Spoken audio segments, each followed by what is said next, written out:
সতর্ক না হলে হামের পরিস্থিতি হবে করোনার মতোই ভয়াবহ, তাই সতর্ক থাকার পরামর্শ বিশেষজ্ঞদের। আমাদের কথার আজকের আয়োজন এ নিয়েই। না, আসলে প্রত্যেকটা রোগী আমাদের জন্য খুব বিপজ্জনক।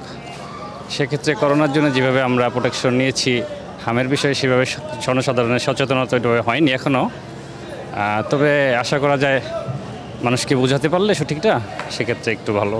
বাচ্চাদেরকে একটু সেফ নিয়ে যাওয়াটা আমি মনে করি যে ভালো, ঠিক আছে। কেননা বাচ্চাদেরকে আগলে রাখাটা, এমনকি সতর্কভাবে রাখাটা, এটা সবচেয়ে সবার পরিবার থেকে কি এটা উচিত।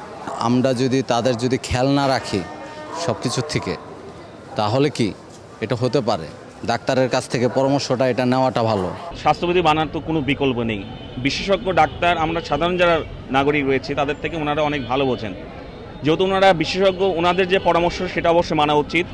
তবে শুধু স্বাস্থ্যবিধি, এই যে ঈদুল আজহার যে একটা গ্যাদারিং, বড় ধরনের গ্যাদারিং হবে, শুধু স্বাস্থ্যবিধি এখানে প্রপারলি মানাটাও একটা টাফ হবে এবং সাধারণ জনগণের কাছে যে যেটা ঠিকমতো না পৌঁছানো যায়, তাহলে এটা কিন্তু একটা ম্যাসিভ আকার ধারণ করতে পারে। সুতরাং এটা শুধু সরকার বা জনগণের নয়, সবার সম্মিলিত প্রচেষ্টা, বিশেষজ্ঞ ডাক্তার, সাধারণ জনগণ এবং সরকারি যে ম্যানেজমেন্টগুলো আছে, যদি সমন্বিতভাবে কাজ করে, তাহলে এই করোনা থেকে যেমন আমরা উত্তরণ পেয়েছি, আমি মনে করি এখান থেকে আমাদের বের হয়ে আসা সম্ভব। হামের এই বিষয়টা আমি মনে করি যে আমরা এটা চ্যালেঞ্জের মুখে থাকতে পারবো।